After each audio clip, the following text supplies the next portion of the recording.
Eu gostaria, já de imediato, de passar a palavra, fazendo a saudação ao professor Vicente Greco Filho.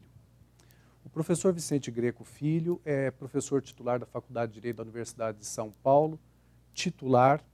Ele possui ampla experiência com ênfase ao direito penal, sobretudo a análise da lei de tóxicos, também direito processual penal e direito processual civil. Ele é palestrante, conferencista e, dentre as suas principais obras jurídicas publicadas, eu gostaria de salientar o Manual de Processo Penal, a Lei de Tóxicos, já na 14ª edição, o curso de Direito Processual Civil Brasileiro, já na 24ª edição, Lei de Licitações, também uma análise da Lei de Interceptação Telefônica.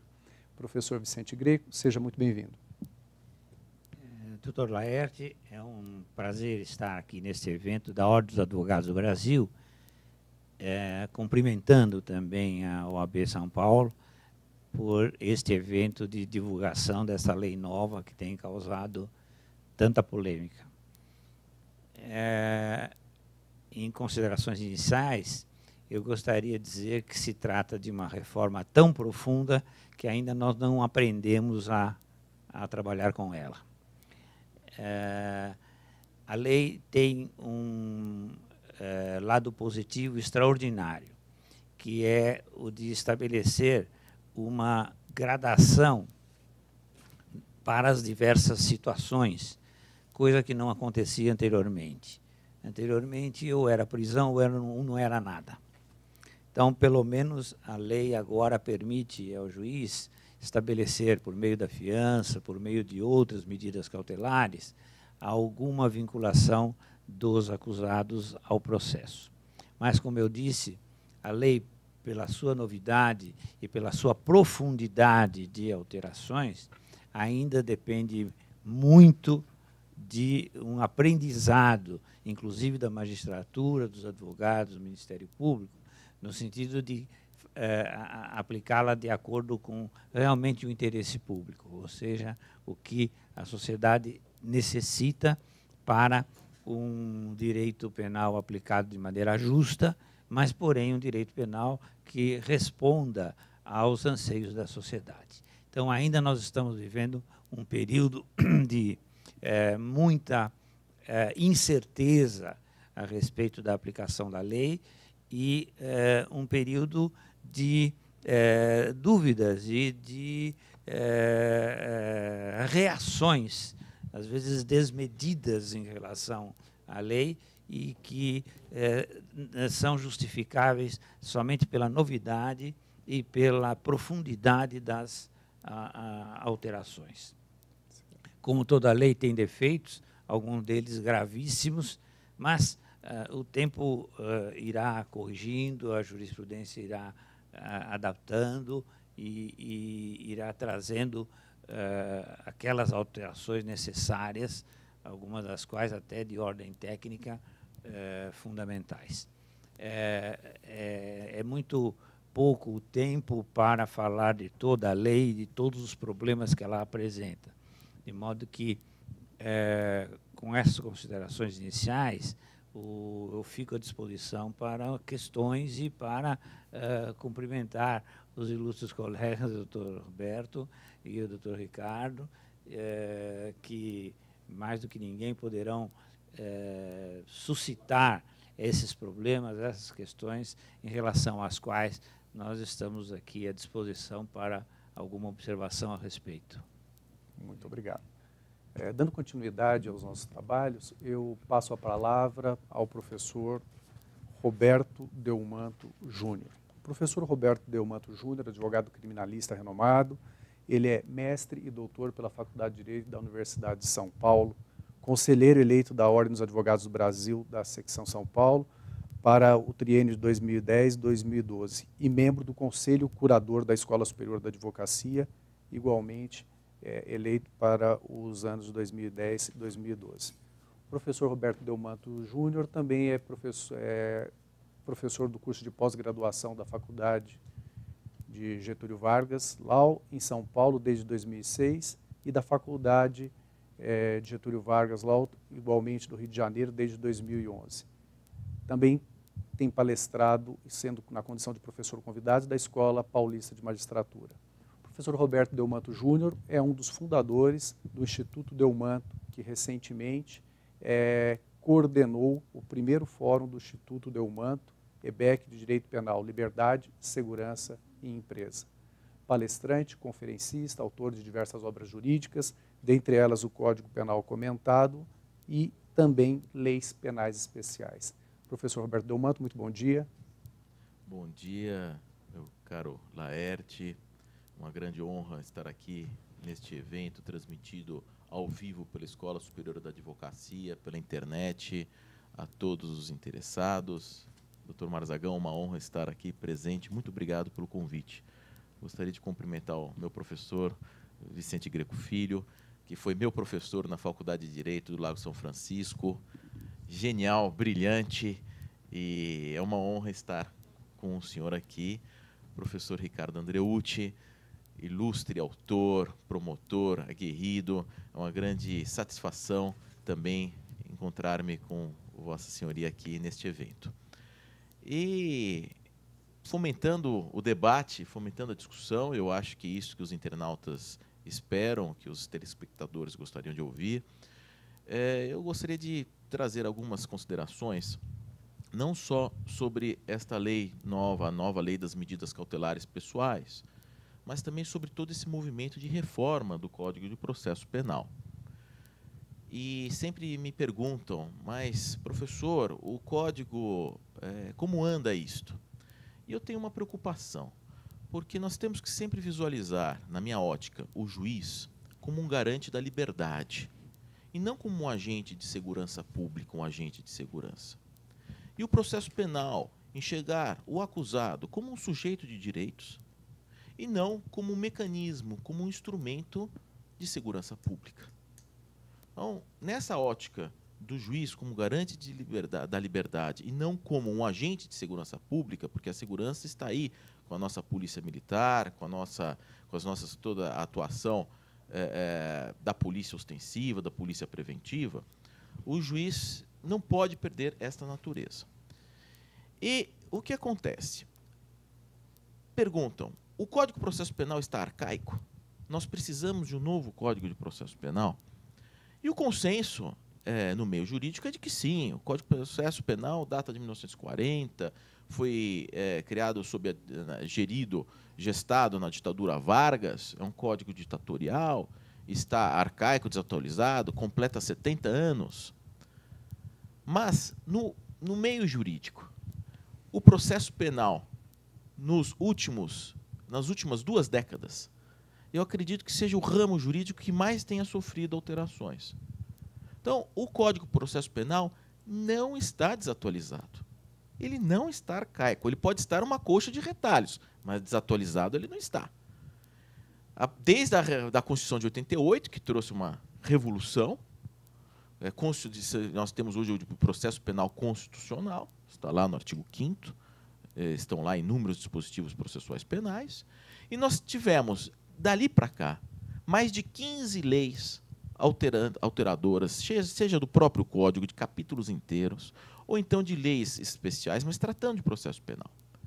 Por exemplo, tivemos, em 89, a lei da prisão temporária, nós não tínhamos prisão temporária. A partir de 90, nós tivemos a criação da delação premiada. Não existia delação premiada no Brasil. E isto, aliás, como pólvora em uma fogueira, a delação premiada se espalhou em inúmeros outros diplomas legais. Ou seja, está na lei dos crimes contra o sistema financeiro, está na lei de drogas, está na lei lavagem de dinheiro, está já na extorsão mediante sequestro.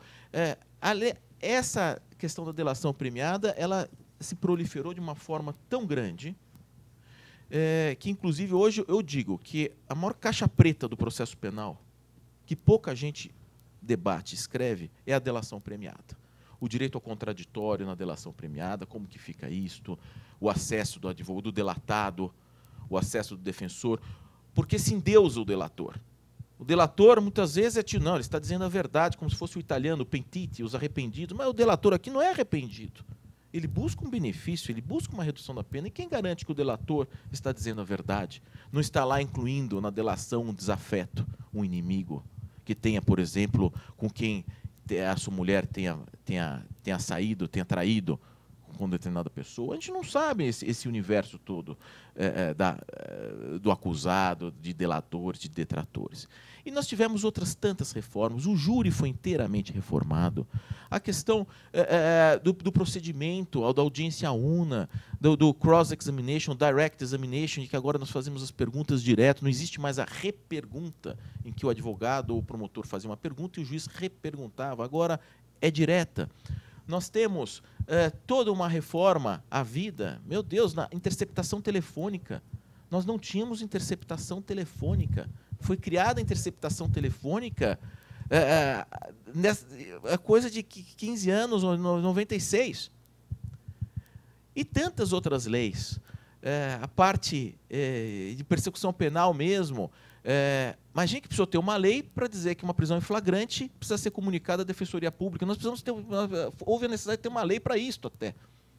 Ou seja, há um universo de alterações legislativas. E esta última, que hoje também está aqui em debate, das medidas cautelares pessoais.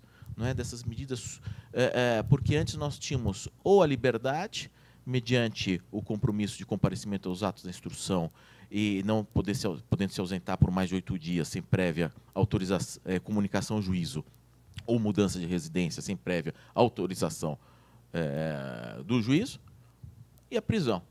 Nós não tínhamos um meio termo. E hoje se criaram todas essas alternativas à prisão, essas medidas cautelares que são restritivas da liberdade, mas não privativas da liberdade em termos de aprisionamento da pessoa, e que estão gerando uma certa polêmica na sociedade.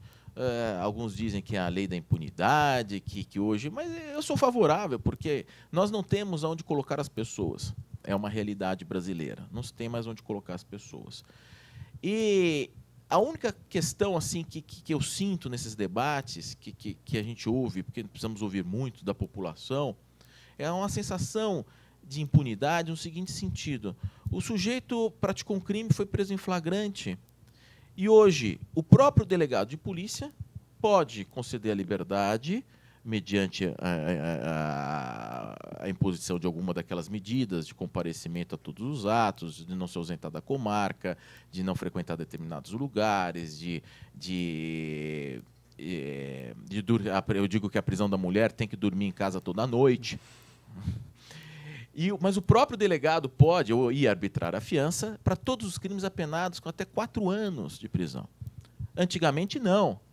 A reclusão ia para o juiz. Isso demorava 10, 15, 20 dias. Então, antes da lei, o sujeito era também posto em liberdade, só que demorava uns 15, 20 dias. Hoje, não. O próprio delegado já tem essa faculdade, não é faculdade, é um dever, sendo preenchidos é uma discricionariedade regrada, ele tem um dever, estando presentes os requisitos de uma liberdade, ele tem um dever de conceder a liberdade, né, impondo uma dessas medidas.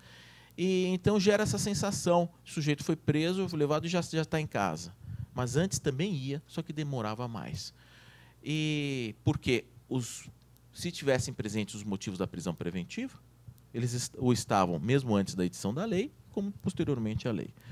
Então, essa, assim, dentre tantas outras, são algumas novidades, alguns questionamentos que têm trazido uma certa polêmica no meio jurídico e, sobretudo, o valor das fianças. Hoje, um delegado de polícia pode arbitrar uma fiança de mais de 50 milhões de reais. O juiz, para os crimes com pena superior a 4 anos, há mais de se eu não me engano, 124 milhões de reais. Quer dizer, nem aquele Strauss-Kahn, diretor do FMI, lá em Nova York, que foi acusado lá de atacar a camareira, nem... uma coisa, eu não sei, esses 120 milhões de reais, não sei para que país essa lei existe, mas há um valor muito alto, muito discricionário, até onde se pode chegar. E há uma questão, professor Greco, de proporcionalidade. Por quê? No Código Penal, nós temos o limite máximo de 1.800 salários mínimos como pena, que dá, salvo engano, 980 e tantos mil reais, não chega a R$1 milhão. E uma medida cautelar, podendo chegar na fiança a 50 e tantos milhões pelo próprio delegado, evitar uma fiança de 50 e tantos milhões, ou um juiz a 100 e tantos milhões, eu pergunto, se uma medida cautelar ela não deve ser proporcional como um instrumento, como que fica? Ou a fiança é algo à parte? A fiança não precisaria ser necessariamente proporcional a uma pena que fosse aplicada, porque a pena de multa não pode ser jamais superior a 1.800 salários mínimos. Bem, é uma abertura, é um posicionamento inicial para frutificar aí debates que, sem dúvida, é o que o telespectador espera. Muito obrigado. Muito obrigado, professor Roberto Delmanto. Agora é com imenso prazer que eu faço a apresentação do nosso terceiro palestrante, nosso terceiro participante, que é o professor Ricardo Antônio Andreucci. Seja bem-vindo, muito bom dia. O professor Ricardo Antônio Andreucci é procurador de Justiça do Ministério Público do Estado de São Paulo. Ele é doutor pela Universidade do Museu Social da Argentina, em Buenos Aires, professor de Direito Penal e Direito Processual Penal da Universidade Paulista, coordenador do Complexo de Ensino Andreucci, autor de diversas obras jurídicas, dentre as quais nós salientamos o Manual de Direito Penal, Legislação Penal Especial e os 2 mini-códigos de penal e de direito processual penal comentados. Todas essas obras editadas pela Saraiva. O professor Ricardo Andreucci também é palestrante e conferencista em diversas oportunidades. Eu passo a palavra ao senhor. Muito obrigado, bom dia a todos. Eu gostaria inicialmente de agradecer ao convite que me foi feito, professor Laerte Marzagão, e dizer que é uma honra para mim estar aqui ao lado do professor Vicente Greco Filho, e do Dr. Roberto Delmanto, professor também ilustres autores, não é? E com os quais vim mais para aprender do que propriamente para debater sobre as novas mudanças do processo penal. Mas, a respeito dessas mudanças, aqueles que me acompanham aí em artigos e outras considerações, palestras que nós temos feito, têm visto que eu tenho uma posição um pouco crítica, até um pouco exacerbada, acerca da nova Lei 12.403, a Lei das Medidas Cautelares. E o que me preocupa muito quando se fala em reforma no Brasil, seja do processo penal, seja do direito penal, é a falta de discussão de determinados temas, não é? A falta de discussão, e principalmente com a sociedade, de que se cria algum mecanismo para que se faça com que a sociedade participe disso também, que, afinal de contas, o direito penal e o processo penal não existem por si mesmos. O destinatário de tudo isso é a própria sociedade, não é? Da qual, obviamente, nós fazemos parte, e nos cumpre aí sempre a análise dessas reformas, nesse contexto que o professor Delmanto bem ressaltou, de modernização do processo penal, que eu também acho que realmente o processo penal não está tão desatualizado, até porque ele vem sempre sendo modificado aí por algumas leis, e nem sempre, como eu já ressaltei, essas leis têm o devido debate, e nem sempre elas vêm, no meu ponto de vista, satisfazer o interesse público. Não é? Eu tenho uma posição muito crítica com relação a essa lei das medidas cautelares, alternativas à prisão, porque eu já vejo o panorama penal com muita preocupação.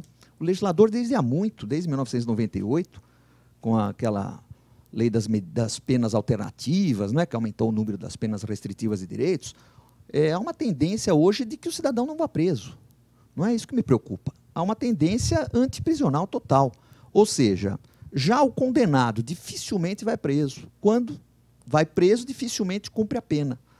Não é? E agora o poder público, que eu reputo o maior responsável pela aprovação desse projeto da Lei 12.403, procura também que não se prenda mais nem sequer aquele a quem se atribua a prática de um delito. Obviamente que nós sabemos que há a presunção de inocência constitucionalmente garantida, de não culpabilidade, que se deve aguardar o trânsito em julgado, mas há situações que eu acredito, como o professor Vicente Greco bem colocou, o Brasil não está preparado. Eu acredito que o nosso julgador não está preparado, o Ministério Público não está devidamente preparado, os advogados não estão devidamente preparados, os policiais, os delegados não estão devidamente preparados. Porque o que nós assistimos com esses poucos meses de vigência da lei é de que se trata aí de um 880, ou o sujeito... eu tenho muito contato com vários advogados conhecidos e amigos que dizem, olha, o meu cliente tinha direito de uma medida dessa, e me contam casos que eu falo, realmente, é exagero manter uma prisão. E outros dizem, não, nesse caso, até eu, como profissional, achava que o sujeito devia ficar preso, e o juiz simplesmente arbitrou uma fiança aí, e num tipo de digamos assim, lavar as mãos, né? O magistrado os coloca em liberdade e diz, a culpa não é minha, a lei assim determina, e, portanto, quem quiser que reclame com o legislador. E a preocupação, então, que nos assalta é justamente essa. Eu creio que há um grande interesse do poder público nessa legislação. Porque hoje nós temos no Brasil, segundo estatísticas recentes, mais aproximadamente 500 mil presos, sendo que 44% desses presos são presos provisórios, que aguardam, obviamente, um provimento jurisdicional, que dá mais ou menos a faixa de 211 mil.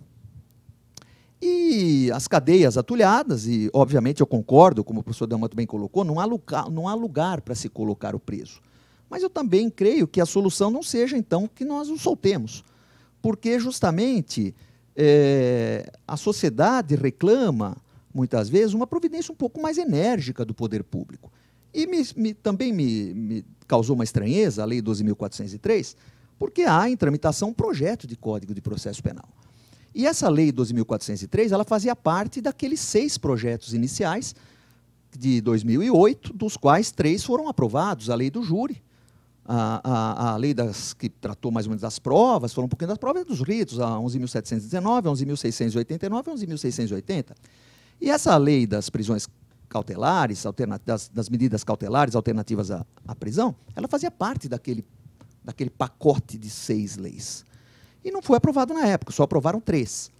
E aí, misteriosamente, recentemente, essa lei entra em tramitação e ela foi aprovada. Porque quando há um projeto de código no Congresso, na magnitude que é o projeto de Código de Processo Penal, regimentalmente é aconselhável que se recolham os projetos que tratem do mesmo assunto para que tudo seja analisado em conjunto. Então, que se mudasse a questão das prisões, mas sim no Código de Processo Penal, num contexto um pouco mais profundo. Agora, afobadamente, assodadamente, o legislador já aprova essa lei, porque aí eu digo, há interesse do poder público, porque o poder público ele quer aliviar a pressão. Então, o sistema prisional está uma panela de pressão. Não é? E qual seria a solução mais simplista do poder público e que dê menos gasto? É soltar o preso. Não é? Então, eu acho que nós partimos de uma premissa absolutamente equivocada com essa lei. Eu concordo que há situações e que houve uma grande evolução em que o sujeito que não há necessidade do sujeito ficar preso, concordo plenamente. Eu tenho 23 anos de atuação na área criminal no Ministério Público e eu vi casos gravíssimos, não é, de injustiças, isso a gente assiste sempre. Agora, também casos hoje que saltam os olhos não só da população como um todo, como da própria comunidade jurídica. Não é? E daí porque eu acho que o poder público hoje ele vem tentando se esquivar de todas as maneiras das suas responsabilidades. Nós tivemos em 2001 aquela lei do movimento antimanicomial, não é? Passou-se a sustentar que o doente mental deveria ser tratado em casa pelos seus familiares, ou seja, não mais no hospício, não mais no manicômio judiciário. O Supremo realmente vem decidindo agora que a medida de segurança não tem, né, já de um tempo, não tem mais o prazo indeterminado, que diz o artigo 97 do Código de Processo, do Código Penal, dizendo que quando o legislador diz que não poderia haver penas de caráter perpétuo, aí incluiu também na Constituição Federal, teria tido a intenção de incluir as medidas de segurança, o que é questionável. E depois, agora, nós assistimos aí atualmente, até na própria saúde pública, o poder público sustentando a questão do home care, do tratamento em casa, ou seja, ele não quer mais ele não quer o preso na cadeia, ele não quer o doente no hospital, ele não quer o doente mental no hospício, ou seja, ele quer transferir todas as suas responsabilidades para a sociedade. Só que nós não temos condições de arcar com essas responsabilidades. Não é? Então, o doente não fica mais no hospital, então ele fica na sua casa. Obviamente, quem lhe dá de comer, quem lhe cuida, quem cuida dele são os familiares, ou seja, transferiu a responsabilidade. O doente mental também fica em casa, sofre o tratamento ambulatorial, e quando for no ambulatório não tiver remédio, como falta, e aí? E a família não tem dinheiro para comprar. Aí o sujeito vai, né, se for um sujeito que estava em medida de segurança, obviamente que ele vai praticar novos delitos, e a sociedade vem sofrendo com tudo isso. Então, eu acho que a sociedade não aguenta mais esse estado de coisas, né? E daí porque nós, eu particularmente, e aqui eu falo em meu nome pessoal, não em nome de instituição, mas eu vejo com bastante preocupação e me tira o sono, me desassossega. Eu tenho meditado muito sobre isso, não é onde nós vamos parar. Não é? E eu creio que a sensação de impunidade no Brasil é muito grande. Estou com um estudo aqui da própria Fundação Getúlio Vargas, que eu trouxe, 76% da população, a lei penal não é severa no país. 76% da população brasileira não acredita no sistema penal. Isso nos afeta a todos nós. Juízes, promotores, advogados, delegados, estudantes de direitos, nos afeta, porque a população não acredita no sistema penal. Se nós descermos agora aqui na rua e pararmos um cidadão e dizer, você acredita no sistema penal? Você acha que, efetivamente, quem comete um crime no Brasil paga pelo que fez? Ele vai dizer, não, tenho certeza absoluta. E isso me preocupa. Não é? Daí porque o meu anseio, a título até de encerramento dessa primeira parte, é que se tenha um pouco mais de cuidado na elaboração de determinadas mudanças. Não é?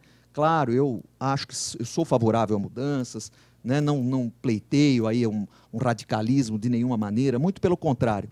E sustento a minha posição, que é uma posição minha, pessoal, não estou preocupado em ser politicamente correto, como eu sempre falo, não é?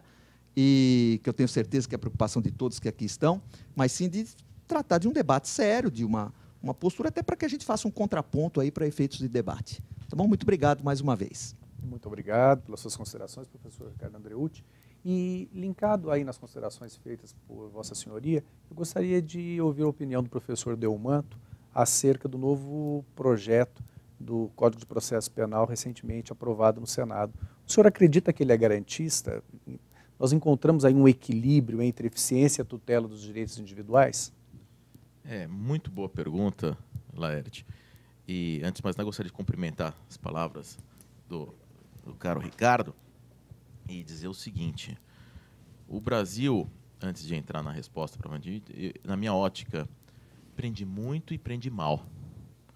Porque nós, como o senhor mesmo disse, nós estamos hoje, são 528 mil presos. 500 mil. Outros 500 mil mandados de prisão expedidos, que uma parte tenha morrido, um prescreveu, tem mandado em duplicidade, que seja que sobrem uns 200 mil, 250 mil. Então, se nossa polícia fosse um FBI, ou se tivesse uma CIA, uma polícia, uma Scotland Yard, uma polícia fantástica, que prendesse quem deveria prender, nós hoje teríamos que ter mais de 700 mil pessoas, 750 mil pessoas atrás das grades. Há um custo para o contribuinte altíssimo, porque cada preso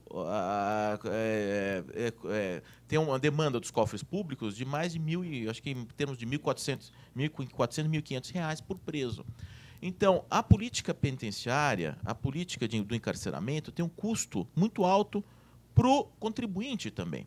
Alguns países, a Inglaterra, lá o custo é mais de 4 mil dólares por preso, quer dizer, é um patamar muito mais alto, mas eles tiveram que reduzir o número de presos diante de uma crise econômica. Países nórdicos também, porque a sociedade disse, nós está custando muito caro, precisamos de meios, de outras maneiras de controle social, como monitoramento eletrônico, menos custosas à sociedade. E a grande novidade hoje é o monitoramento eletrônico, que depois podemos discutir numa próxima rodada de debates.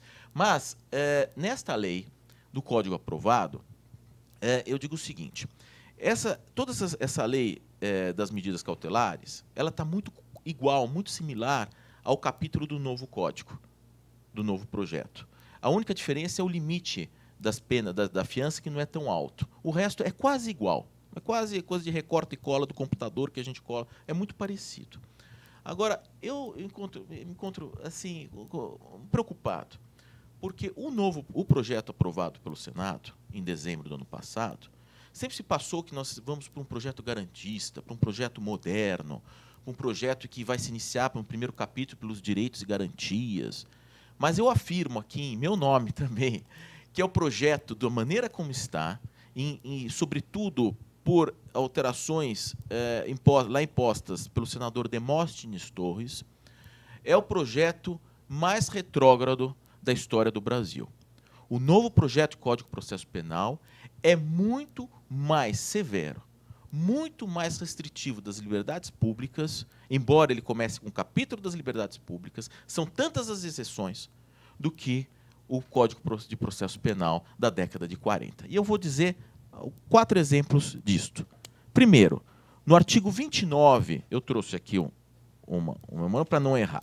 No artigo 29, do Código projetado está lá. No inquérito, as diligências serão realizadas de forma objetiva e no menor prazo possível, sendo que as informações poderão ser colhidas em qualquer local, cabendo ao delegado de polícia resumi-las nos autos com fidedignidade, doutor Laerte, se obtidas de modo informal. Ou seja, aqui, no artigo 29, diz que o delegado de polícia poderá colher depoimentos, como aqueles filmes americanos de FBI, que bate na porta, e terá que reduzir, ainda botar que o delegado precisa resumir com fidedignidade, mas terá outra forma de traduzir nos autos. Mas, na minha ótica de advogado, que a gente vê o outro lado, e promotoria também vê, de muitos abusos da polícia nas nossas periferias, se dá uma carta branca para se efetuar interrogatórios em qualquer local de modo informal, quer dizer, vai acabando aquela questão da pessoa intimada comparecer à delegacia, vai ao advogado, se inteira do que seja, combina uma data, leva a pessoa para ser ouvida. Então, me parece aqui que a pessoa poderá, a polícia vai, quero falar com a senhora é testemunha de um crime, eu quero falar, não, não quero. Quando ela sai na rua, então vai abordar na rua, em qualquer local. Então, me parece delicado. Outras questões no projeto. No artigo 252, os senhores imaginam que está prevista a possibilidade de 1 ano de interceptação telefônica? 1 ano. Quer dizer, deve ser muito chato ficar ouvindo uma pessoa depois de 15 dias, 20 dias, 30 dias. Imagine interceptar um investigado por 1 ano. Quer dizer, os crimes já foram descobertos, os crimes, não há sentido nisto. E uma interceptação nesses modos será o único país do mundo que vai ter uma interceptação por 1 ano, será o Brasil. Mas, prisão preventiva está neste projeto, no início, aliás, artigos lindos, dizendo o seguinte, que o clamor público não justifica por si só a decretação da prisão preventiva. Maravilha! Está lá, a prisão preventiva somente será imposta quando outras medidas cautelares revelarem-se inadequadas ou insuficientes. Muito bom! A prisão preventiva jamais será utilizada como forma de antecipação de pena. Ótimo! Mas aí vem um artigo. Caberá a prisão preventiva, dentre os incisos, em face da gravidade extrema do fato, da extrema gravidade do fato. É a prisão obrigatória. Ou então caberá a prisão preventiva em face da prática reiterada de crimes pelo mesmo autor. Ora, mas se ele pratica reiteradamente os crimes, por que ele está fazendo solto? Ele não está cumprindo pena, não está em semiaberto, não está em um benefício, ele volta para ter uma regressão do regime de cumprimento de pena.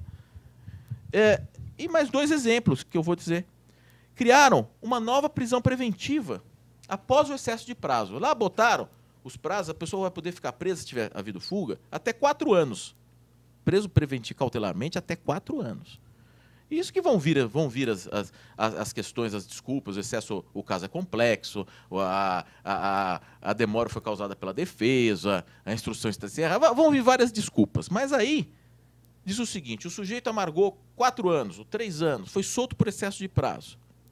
Poderá ser novamente decretada a prisão dele se está no artigo 560, parágrafo 2º. Se, uma das hipóteses, o réu ter, aspas, comportamento gravemente censurável. Artigo 560, parágrafo 2º do projeto. Ou seja, o sujeito amargou preso, não foi julgado, houve um excesso, e se ele praticar um ato, comportamento gravemente censurável, ele pode ser preso novamente por mais 1 ano. O que é? É a nova prisão preventiva. Agora não é nem ordem pública, é comportamento gravemente censurável. É uma entrevista a um rádio, como teve aquele caso do Gil Rugai, que deu uma entrevista no rádio e depois que saiu da cadeia. Mais um ponto para a polêmica. Suspensão do prazo prescricional. O artigo 505 do projeto diz o seguinte, interpostos recursos especial extraordinário, ficará suspensa a contagem da prescrição. Ou seja, se o Supremo Tribunal Federal, o STJ, não julgam, agora dizem que é por muito habeas corpus, Peluso diz que é porque tem muito habeas corpus que a gente não julga. Precisa acabar com habeas corpus, queriam acabar com habeas corpus no projeto, a OAB conseguiu manter rígida a disciplina do habeas corpus, que é a única coisa que funciona nesse país com celeridade é o habeas corpus, no processo penal, queriam acabar, mas agora querem acabar com a prescrição, para quem está nos ouvindo, com a prescrição põe-se um papelzinho na capa do processo, grampeando e dizendo, prescreve no dia tal. Vai o juiz, o ministro, e fala, não deixa prescrever na minha mão. Traz ali da estante o que está para prescrever. Vamos julgar.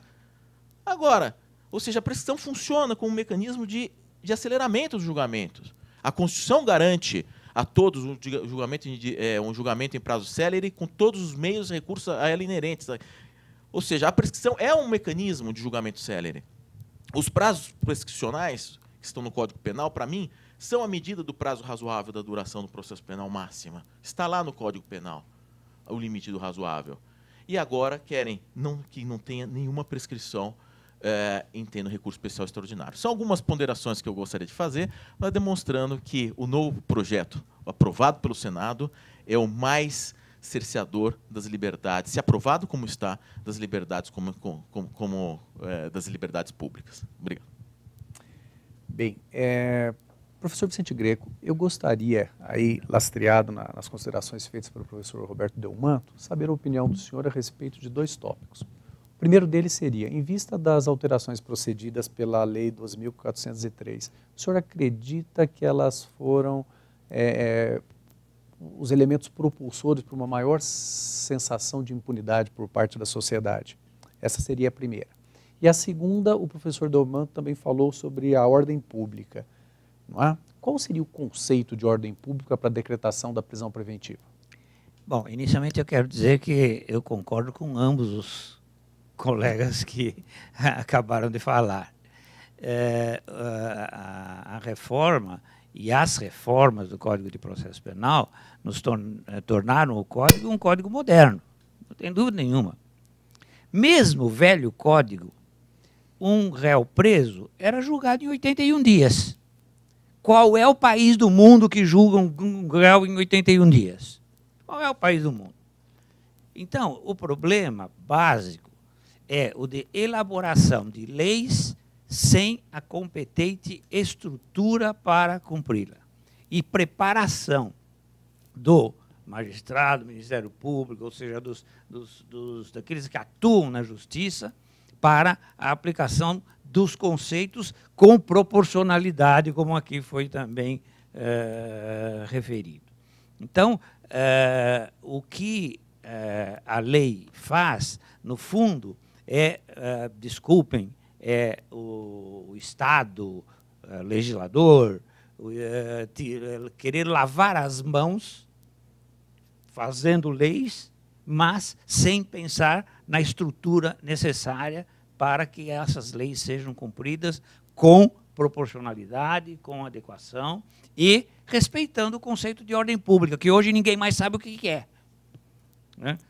Ordem pública, tem razão o anteprojeto, o projeto, a ordem pública não é clamor público, mas a ordem pública é a reação do direito penal ao crime. Ou seja, a hora que o direito penal não puder mais reagir ao crime, nós vamos perguntar, para que serve, então, o direito penal? Aliás, eu tive um colega na Faculdade de Direito que tinha uma brincadeira, e a gente perguntava a ele, professor, para que existe o direito penal? Ele disse, para a gente estudar, porque, no fundo, não serve para nada. Não serve para nada. Então, é preciso uma revisão, primeiro, conceitual de formação daqueles que vão aplicar a lei, para que apliquem com proporcionalidade, conhecendo o que é o interesse social e aplicando de acordo com esse interesse social. E segundo, dar a estrutura para que seja cumprida. O professor Ricardo falou muito bem dessa extinção dos estabelecimentos psiquiátricos pelo poder público. Isto é uma barbaridade, como se uma família pobre pudesse sustentar em casa uma pessoa com uma alienação mental profunda. Como se pudesse. Não pode, o Estado tem que arcar com isso. E eu desafio aqui publicamente, e eu sei, perante o Brasil inteiro, eu desafio uma lei penal ou processual penal que tenha a cláusula financeira, ou seja, fica aberto um crédito de tantos milhões de reais para atender ao que está preconizado nessa lei.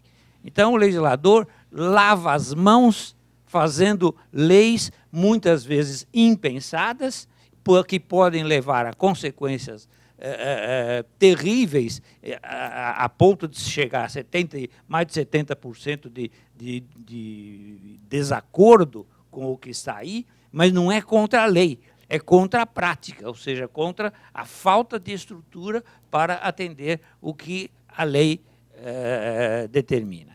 E o Poder Judiciário sabe dessa falta de estrutura e faz o possível. Faz o possível. Então, o que me parece, em resumo, é isso. No Brasil, acha-se que pela lei se resolve tudo. Não, vamos parar de fazer lei. Os jornais reclamam que os deputados não trabalham. Eles precisavam era parar de trabalhar. Deixa que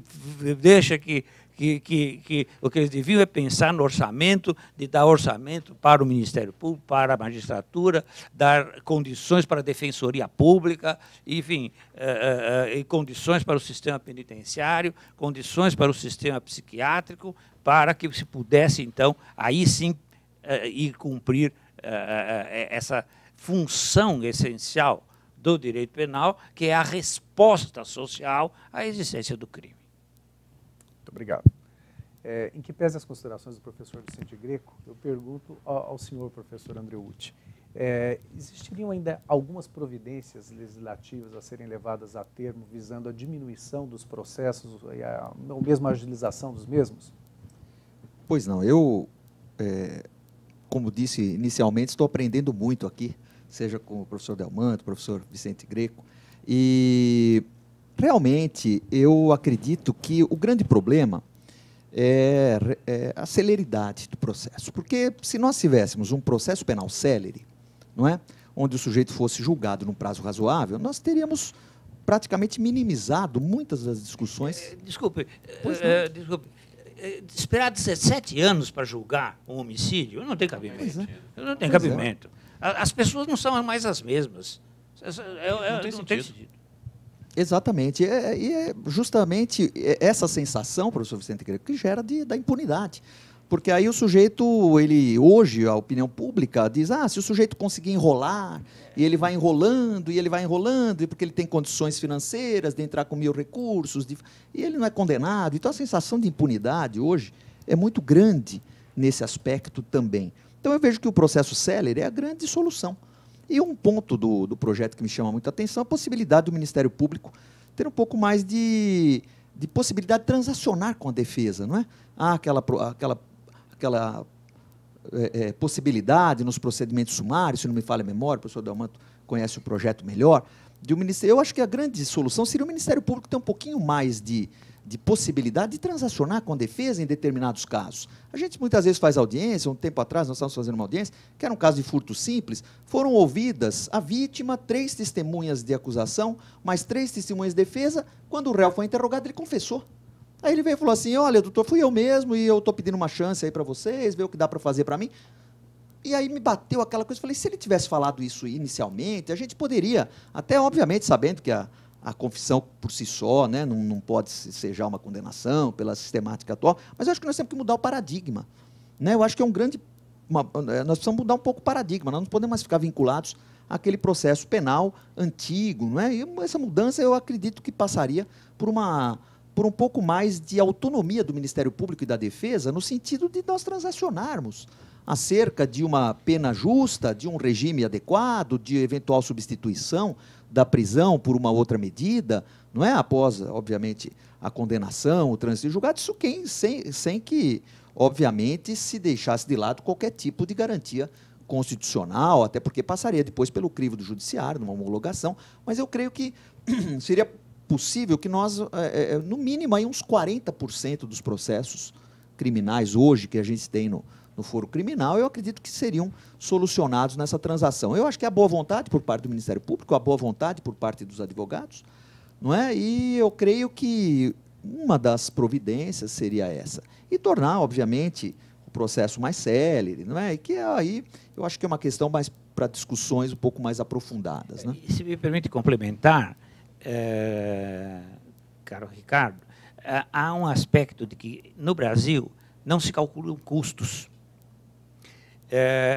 nos países europeus e nos Estados Unidos, cada delegacia, cada unidade, cada promotoria, cada juízo tem a sua dotação orçamentária própria. E ele só pode atuar dentro daquela dotação orçamentária. Então, quantas vezes lá se vê? Não, isso é uma coisa insignificante. Eu não vou tratar porque eu não vou ter dinheiro para isso. Então, nós criamos as coisas sem pensar em quanto custa. Eu gostaria de adicionar alguns argumentos no seguinte sentido. Nós já tivemos, dentre todas essas alterações do Código de Processo Penal, e eu citei só algumas, mas tem outras que eu gostaria de mencionar. Tivemos a Lei dos Juizados Especiais Criminais, falando sobre isso, a Lei do GCRIM, de 95, havendo a transação para as infrações de menor potencial ofensivo e também a suspensão condicional do processo, né, para os crimes apenados com pena de 1 ano até 1 ano, pena mínima. Isso gera o quê? Nessa entoada? Por vezes, há uma forçação de barra, vamos falar o português sem preocupação, o português falado nas ruas, há uma forçação de barra em se aceitar uma suspensão condicional do processo, em que o acusado deixa de ser julgado, ele submete, para quem está nos ouvindo, a 2 anos, 2 a 4 anos, a um comparecimento bimensal em juízo, ou não poder se ausentar da comarca. É uma sanção penal, não deixa de ser. Mas ele não tem o mérito do causa julgado. Passou aquele prazo, extingue a punibilidade. E muitas vezes nós dissemos, não, a pessoa é inocente, meu cliente é inocente, eu quero a defesa. E o juiz fica tão bravo com o fato de nós não aceitarmos uma suspensão condicional do processo e obrigando todo o procedimento a ir a termo final, com audiências, com tudo, que só falta ele trucidar o advogado, ficar com raiva do réu. Já está de bom tamanho isso, como quem diz, já aceita isso, está de bom tamanho, vai ser pior na frente. Então, quer dizer, essa questão da celeridade, porque o processo penal, naturalmente, ele não é célere como se imagina. É da natureza do processo penal um pouco de deixar a poeira assentar. Então, digamos, a pessoa ser julgada num ano, para mim estaria ótimo, em primeiro grau, o processo chegar a termo em 1 ano. 6 meses ou mais 1 ano para o tribunal, mais do que o suficiente, não precisa mais do que isso. É um absurdo chegar a 17 anos, o caso Pimenta Neves, não tem sentido. E ficam nas nossas cortes superiores, que não tem estrutura por os recursos. E agora vem a PEC do Peluso, então vamos acabar com os recursos com efeito suspensivo, aí o recurso especial vai virar ação anulatória, vai ser ação como se fosse uma revisão criminal, virou uma ação, recurso especial, recurso ordinário, com uma ação rescisória, uma natureza de ação rescisória, transitando em julgado em 2º grau. Mas não é por aí. Outras leis que vieram, a lei do crime organizado, escuta ambiental, ação controlada, veio em 95, além das interceptações telefônicas que não existiam, que vieram em 96, a suspensão do processo e da prescrição quando a pessoa não é encontrada, em 96 também. Quantas pessoas que eram condenadas à revelia, para quem está nos ouvindo, sem comparecer ao processo, era nomeado defensor dativo, que nunca viu o réu? Como que vai defender uma pessoa que você nunca viu? O sujeito ia no poupa-tempo, renovar lá a carteira de habilitação, estava preso. O senhor não é o José Manuel Antônio da Silva Ferreira? Desculpe, estou chutando o nome, Deus disse, daqui a pouco tem aí, hipoteticamente, sei lá, outra pessoa. E fala, o senhor não é filho da Dona Maria, filho do senhor Pedro, não sei o quê, nascido no dia tal? Sou eu, então o senhor está preso, condenado por estelionato. Mas como? Meus documentos foram furtados há 5 anos, 10 anos atrás. Um estelionatário abre uma empresa, em seus nomes, e faz tudo aquilo e era condenado. Então acabou com isto. Isso acabou em 96. Precisa ter a presença, uma citação pessoal, uma manifestação de um defensor constituído nos autos para o processo poder ir adiante. Veio a lei da tortura em 97, não existia criminalização da tortura. A lei de lavagem de dinheiro de 98. A lei da violência doméstica em 2006. A nova lei antidrogas também em 2006. Toda a nova lei antidrogas, o professor Greco, o maior autor da lei, aqui fazendo propaganda do nosso professor Vicente Greco Filho, o melhor livro no Brasil de lei antidrogas é do professor, está aqui. A lei da prisão em flagrante, da comunicação, que eu já mencionei, a defensoria, de 2007. O Tribunal do Júri foi reformado todo em 2008. As provas ilícitas, também em 2008, foram completas. A questão da audiência única. Então, quer dizer, o que o Código de for alterado, o código não pode dizer que o código é arcaico. Isso a gente não pode afirmar. E aí nos deparamos com essas situações, né, em que o poder público, de fato, tira a sua responsabilidade. Agora, os impostos são exigidos. As multas são exigidas. Quer dizer, na hora de cobrar, eles cobram o cidadão com tudo. Na hora de prestar o serviço público, é uma grande mazela do serviço público em geral. E isso atinge a esfera penal. E para todos sofrem com isso. A sociedade, o acusado também. Ninguém ganha com isso. Todos saem perdendo. Há uma figura, uma metáfora do Francisco Antolizei, dizendo o seguinte, que o direito penal pode ser comparado a uma espada sem empunhadura, por ferir não só aquele que é submetido a uma pena, a uma persecução penal, mas também aquele que a maneja. Então, sempre que eu vejo a estátua da justiça, Deus a Temis, eu imagino aquela espada, aquela mão sangrando, sem aquela empunhadura, sem a proteção, porque ninguém sai ganhando com isto. E o nosso sistema realmente está caótico diante da falta de estrutura, como o senhor mencionou. Levando em consideração, então, essa questão da celeridade procedimental e processual, eu perguntaria ao senhor professor Vicente Greco, o senhor acredita possível o reconhecimento por parte das autoridades policiais da incidência em uma excludente de ilicitude que levaria à instauração de um inquérito, que não pela lavratura do auto de prisão em flagrante? Esse é um tema polêmico, muitos juízes não aceitam a ideia, eu gostaria de ouvir a opinião do senhor.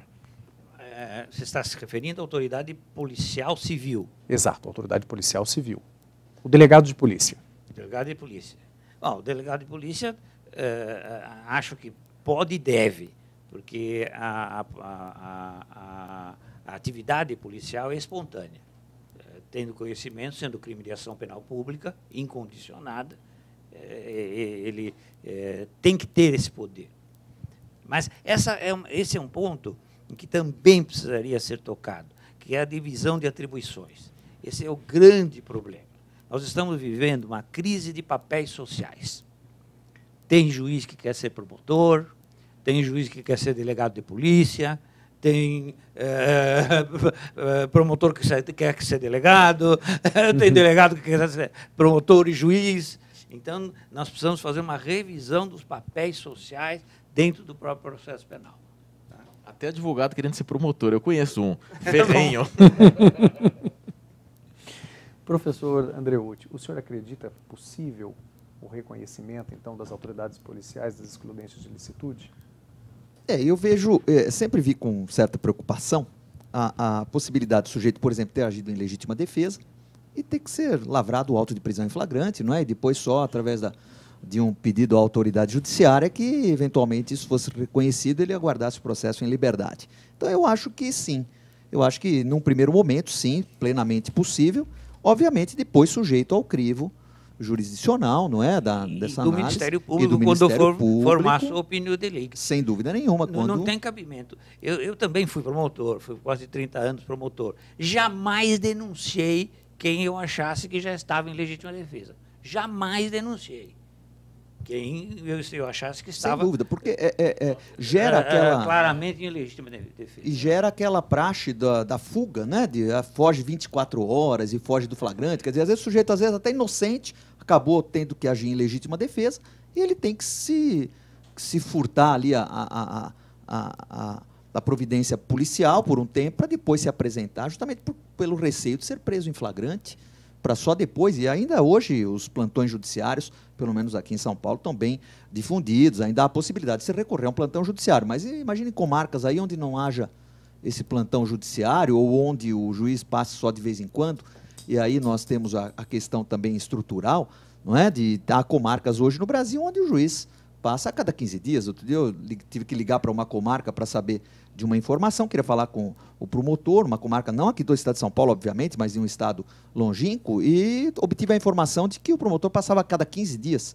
Aí eu falei, e o juiz de direito se encontra? Não, também ele passa a cada 15 dias, porque ele atende a mais de 10 comarcas. Não, e depois, cá entre nós, voltando ao código, inventam essa história de um juiz de garantias, como se fosse possível no Brasil inteiro ter esse juiz de garantias.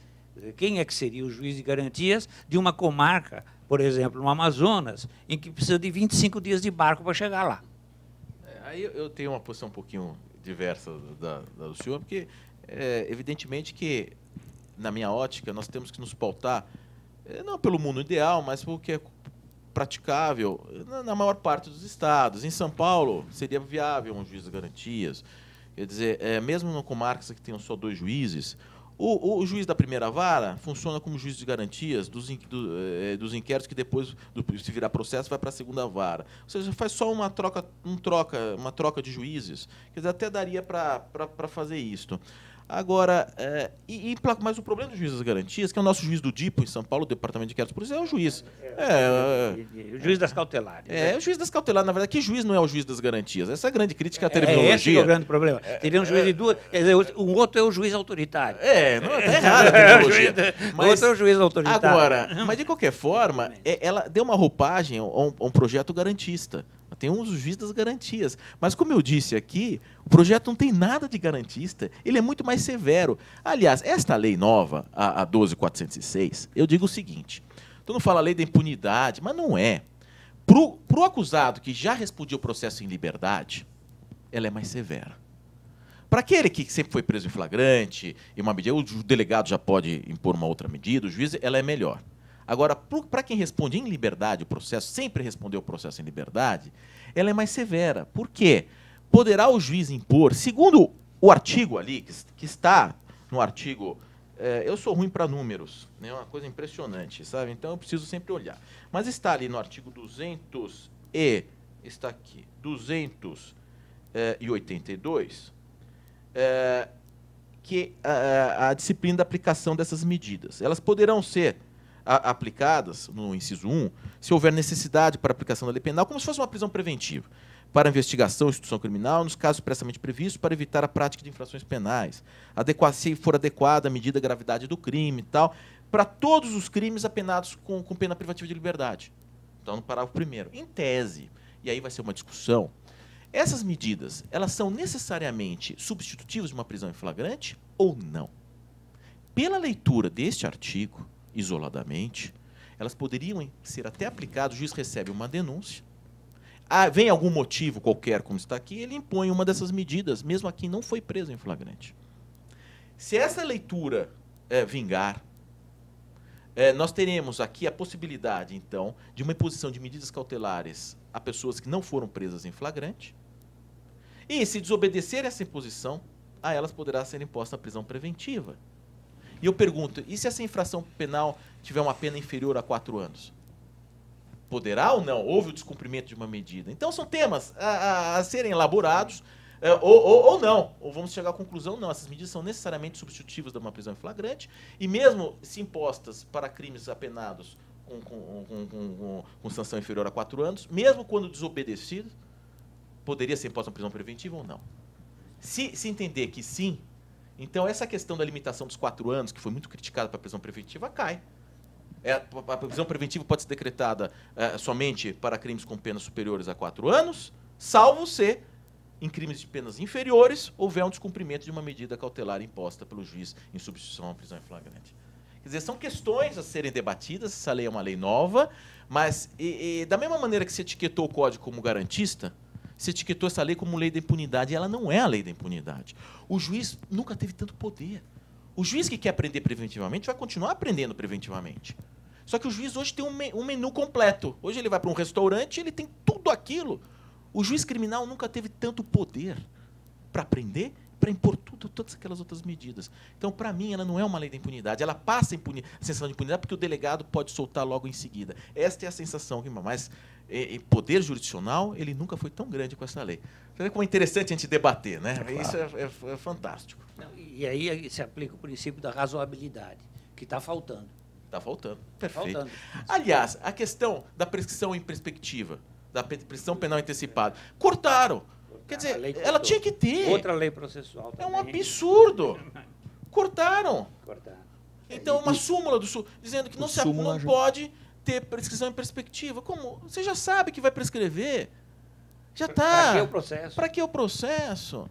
Quer dizer, então acabaram com isso. Não tem sentido. Quer dizer, tirando do Ministério Público a atribuição, a dignidade nesse sentido. Quer dizer, então, como também a plea bargaining, que o senhor mencionou, eu acho que sou favorável a esta conversa, a transação penal, depois de recebida a denúncia, para não ter punição antecipada. Que aqui a transação ficou antes, para não gerar antecedentes. Mas está errado também, porque a sanção penal sem processo deveria ser depois do recebimento da denúncia. Levando em conta que nós temos um público, os nossos internautas, um público muito heterogêneo, eu gostaria de me valer do conhecimento também de Vossas Senhorias para algumas questões basilares, visando atender, sobretudo, os estudantes do direito. Eu perguntaria ao senhor professor Vicente Greco, a prisão em flagrante, ela permanece até o final do processo? Agora, Não, sob não a égide mais. da nova lei? Não mais pela nova lei. Ou ela é convertida em prisão preventiva, ou numa outra medida prevista. Ela não permanece mais. Porque antes ela permanecia até, se ela era válida, né, ela poderia permanecer até a sentença condenatória definitiva. Hoje não mais. Ou ela é substituída pela preventiva, ou por uma outra medida, ou por nada. Ou pela fiança, ou por nada. Ou pela liberdade provisória pura. Professor Andreucci, muito se fala hoje em dia a respeito do contraditório diferido, quando da deliberação do juiz de direito sobre a aplicação ou não da medida cautelar. O senhor acredita que o contraditório é a exceção ou é a regra dessas hipóteses? Eu acredito que seja a regra. Eu acredito que há, efetivamente, oportunidades em que não há possibilidade de se fazer um contraditório prévio. E daí eu até tenho uma posição já formada sobre isso, que eu sempre tenho dito o seguinte: quando até mesmo o nosso legislador constitucional estabeleceu as garantias do artigo 5º, as quais eu não sou contra em hipótese nenhuma, não é isso, mas eu creio que foi num momento político totalmente diferenciado do que nós vivemos atualmente, não é? Nós estávamos saindo de um regime militar e a maioria dos constituintes na oportunidade tinham sido pessoas envolvidas por repressão do regime militar, etc. Então o artigo 5º veio recheado de garantias, até em excesso, e de alguma forma nós esquecemos de tratar da criminalidade organizada, que é o grande problema hoje. O professor Delmanto tocou no ponto da interceptação telefônica por 1 ano. Eu sou plenamente favorável, porque eu acho que há crimes que não há possibilidade, professor, de em 15 dias se fazer um levantamento quando se lida com crime organizado. Às vezes o professor Greco sabe disso, que escreve muito sobre drogas, etc. Num tráfico grande, um tráfico internacional, alguma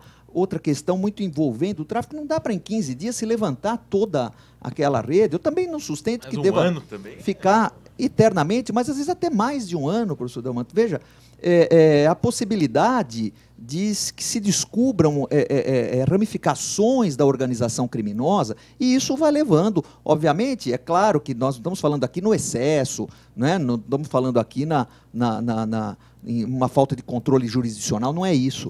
Nós estamos falando quando há necessidade, efetivamente, de que a interceptação telefônica tenha um prosseguimento. Então, eu vejo com bastante preocupação essa questão também, que nós estamos acostumados no Brasil a lidar com a criminalidade de varejo. Nós pensamos no furto, no pequeno furto, no roubo. Quando nós falamos de criminalidade organizada, nós temos um problema seríssimo.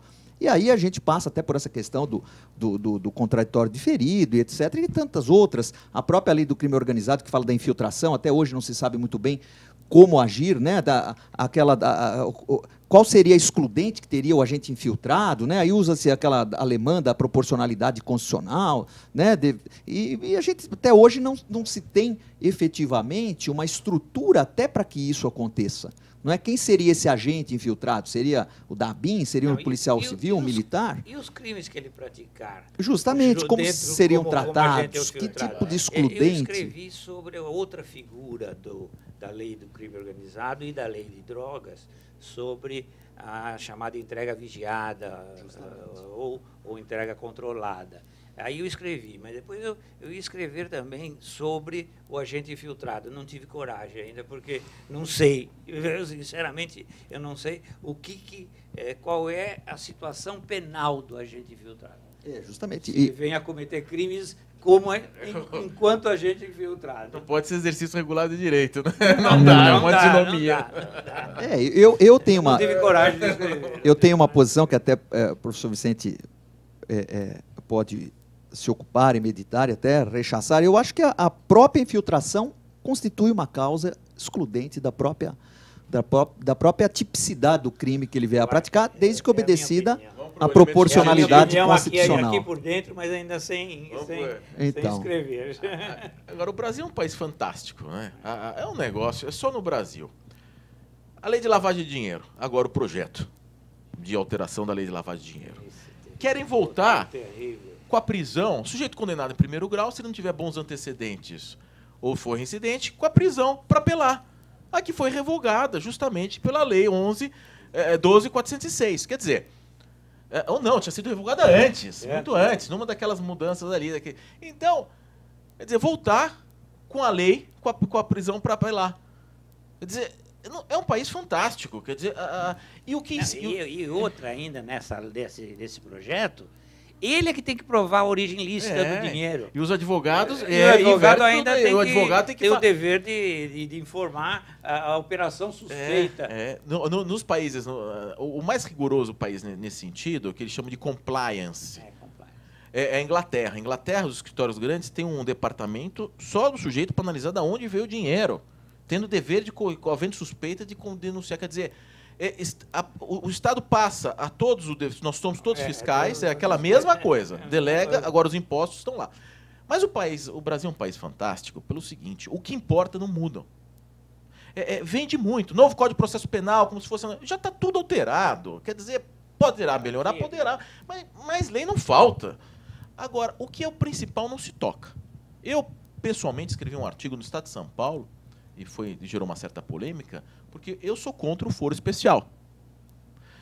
A não ser para o presidente da República, para o vice, para governador e para vice.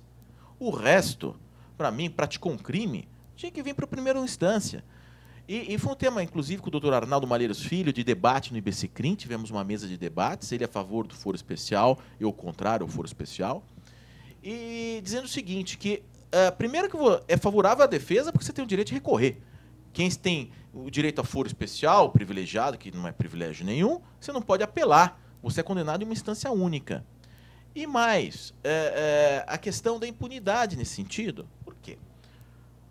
No final do governo Fernando Henrique Cardoso, alterou-se o artigo 84 do Código de Processo Penal, que garantia perpetuatio jurisdicionis na questão do foro especial. Ou seja, o sujeito, durante o mandato, era deputado federal, o processo começava no Supremo, ele deixava de ser deputado e o processo continuava no Supremo. Alterou-se isso com o artigo 84, com essa alteração final do Fernando Henrique. Então, agora, o sujeito é deputado, pratica um crime, vai ser julgado no Supremo. Aí ele deixa de ser deputado. O ministro, que é pior que... O ministro. Cada dia sai um, né? Desce e sobe. Agora dizem que é o boliche da Dilma. Cada o boliche da Dilma. E ele tem o foro, depois não tem mais. E aí, só que não se aproveitam os atos. É difícil, embora o Código de Processo Penal diz que os atos não decisórios serão aprovados, mas não é, começa tudo do zero de novo. Aí o sujeito se elege, um ex-ministro, estava lá, volta e se elege deputado. Aí volta para o Supremo, aí começa tudo novo. Aí prescreveu, porque os atos decisórios são anulados, aí a denúncia não tem mais o recebimento da denúncia e prescreve tudo. Então, o foro especial, eu duvido passar no Congresso Nacional uma proposta que termine com o foro especial, precisaria uma emenda constitucional para acabar com o foro especial de determinadas... E só não passa por quê?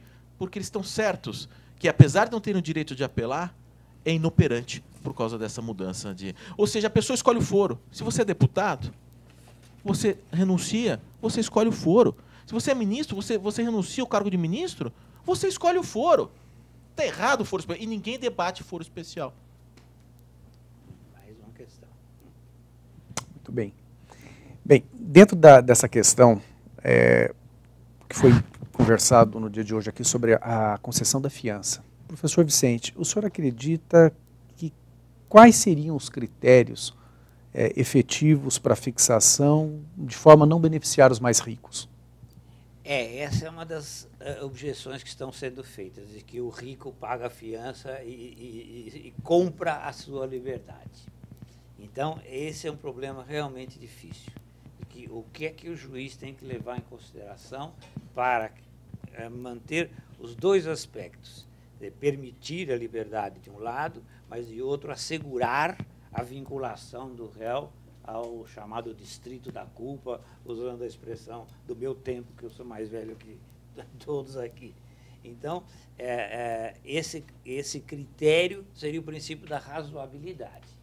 Ele teria que aplicar o princípio da razoabilidade, mas não há critérios legais para ele fixar até o milhões de reais. Agora, se ele tem capacidade de pagar a fiança, surge a questão da impunidade. Ele comprou a sua liberdade, porque ele pode pagar, então ele compra a sua liberdade. E ainda os jornais já mostraram há 2 semanas algo semelhante, né? Fixaram uma fiança de 100 e poucos mil, que é alta, para mim seria altíssima. Para mim é mais do que 3 salários, ou 5 salários meus. Então, isso seria altíssimo. Agora, ela pode pagar, ela paga, comprou a sua liberdade. Então, está havendo essa sensação de que ele compra a sua liberdade por uma fiança arbitrada inadequadamente. Se o senhor me permite, professor Vicente, inclusive esse tipo de fixação de fiança nesses patamares, e a pessoa vai e paga, gera realmente essa sensação de impunidade, principalmente nos delitos de trânsito, que hoje em dia nós temos visto aí pessoas com alto poder aquisitivo, o valor do carro, como se fosse critério. E o sujeito paga e se vê em liberdade, não é? O que gera até o inconformismo, e o meu medo também são essas ondas, né? Agora está se tentando modificar novamente o Código de Trânsito para que se coloque o álcool zero, não é? Nenhum teor alcoólico mais seria admitido, e sim voltaríamos àquela hipótese anterior à modificação que houve em 2007, né? Então, quer dizer, o legislador ele acaba trabalhando ao sabor da opinião pública, das circunstâncias, sempre que há um crime grave, penal de emergência, eles querem mostrar serviço à população, e isso realmente nos preocupa. Por isso daí, no início da minha participação, eu falei, o que me preocupa muito no Brasil, quando se fala em mudança legislativa, eu fico realmente muito preocupado com esse tipo de providência. Sem sombra de dúvidas, o tema é apaixonante, a qualidade dos nossos palestrantes é inegável, mas infelizmente nós temos algumas limitações de tempo. Então eu pediria ao professor Delmanto que fizesse aí as suas considerações finais. Queria dizer que foi uma grande honra poder estar aqui colaborando com a ESA, colaborando com o meu amigo Laerte Marzagão, e nesse debate tão rico com o professor Vicente Greco Filho, com o professor Ricardo Andreucci. Quer dizer, na verdade não é nem um debate, é uma conversa, é um grande desabafo e várias opiniões, mas pelo que eu senti aqui, há um consenso, né? Então nós temos hoje, eu por parte da advocacia, o professor Andreucci por parte do Ministério Público, o professor Vicente, que já foi do Ministério Público, hoje está na advocacia. Quer dizer, nós temos um equilíbrio, o Dr. Laerte como delegado de polícia. Nós todos queremos um Brasil mais justo, um Brasil mais humano, um Brasil mais seguro. Nós chegamos às conclusões aqui, que se percebe da grande carência do Estado em si, desta vergonha que é a nossa questão de gestão de recursos públicos, pagando juros absurdos, com superávit. O Brasil nunca teve uma moeda tão forte, mesmo assim esses juros absurdos, altíssimos, pagando para esses banqueiros, para esse mundo financeiro todo, em prejuízo da nossa população. E, sem dúvida, foram suscitados temas de grande relevância, temas que antes as discussões fossem nesse nível, né? E eu nunca fui ouvido. Nós temos que nos fazer ouvir lá no Congresso Nacional e com programas como esse da Escola Superior da Advocacia, de iniciativa aqui do Dr. Laerte Marzagão. Aqui um cumprimento em nome de todos. Muito obrigado. Muito obrigado. Professor Andreucci. Eu reitero as palavras do nosso ilustre professor Delmanto, e realmente eu acho que esse consenso a que nós chegamos é de que realmente nós precisamos de algum mecanismo, né, que nos faça ser ouvidos, para que a gente possa efetivamente antecipar eventuais problemas de uma legislação deficiente, de modo que muitas vezes pequenas correções na redação, pequenos detalhes que depois, posteriormente, levam anos, muitas vezes, para a jurisprudência se posicionar a respeito, poderiam ser evitados, poderiam ser colocados antes mesmo de que essa lei entrasse em vigor, tornando aí realmente o interesse público em primeiro lugar, colocando o interesse público em primeiro lugar. Eu também felicito o professor Laerte Marzagão, e a gente sabe do esforço que o professor Laerte e da dedicação que ele tem tido aqui à frente da pós-graduação da Escola Superior de Advocacia. E eu me coloco à disposição para futuros debates, sempre que necessário. Agradeço o público que nos assiste e dizer que é uma honra para mim também estar aqui lado a lado com o professor Vicente Greco e o professor Delmanto. Muito obrigado. Obrigado. Professor Vicente Greco, para suas considerações finais. Eu quero agradecer ao Dr. Laerte a oportunidade de estar aqui na Escola Superior da Advocacia, colocando-me à disposição sempre, e que foi uma honra participar de não digo um debate, como disse o Dr. Roberto, mas de uma discussão e uma demonstração de que nós realmente precisamos ser ouvidos no sentido de tentar atenuar a problemática da lei. Mas eu insisto de que as grandes modificações não são da lei, mas das estruturas. As grandes modificações que devem vir devem ser das estruturas. Claro, claro. Deixar a todos que, quem quiser entrar em contato comigo, é só entrar em Facebook, Roberto Delmanto Júnior, só entre que eu adiciono e eu sou altamente acessível. Professor Andreucci, também? Eu também, né? Também pelo Facebook. Hoje é a grande oportunidade que nós temos, né? De conversar com os nossos alunos, com os nossos ex-alunos, com os profissionais, né? Então também coloco à disposição, também no Facebook, Ricardo Andreucci. Estou lá à disposição de todos. Bom, eu quero dizer que eu não tenho Facebook. Ainda? Não tenho Facebook. Nós fazemos para o senhor Mas se puxar no Google, tem lá os meus e-mails. Os meus e-mails eu responderei com grande prazer. Muito obrigado. Em nome da diretoria dessa Casa de Ensino, eu reitero os meus agradecimentos ao professor Vicente Greco, ao professor Roberto Delmanto Júnior, ao professor Ricardo Andreucci, extensivos também aos nossos internautas, e espero reencontrá-los em breve em um dos nossos cursos aqui na Escola Superior da Advocacia. A todos, uma boa tarde.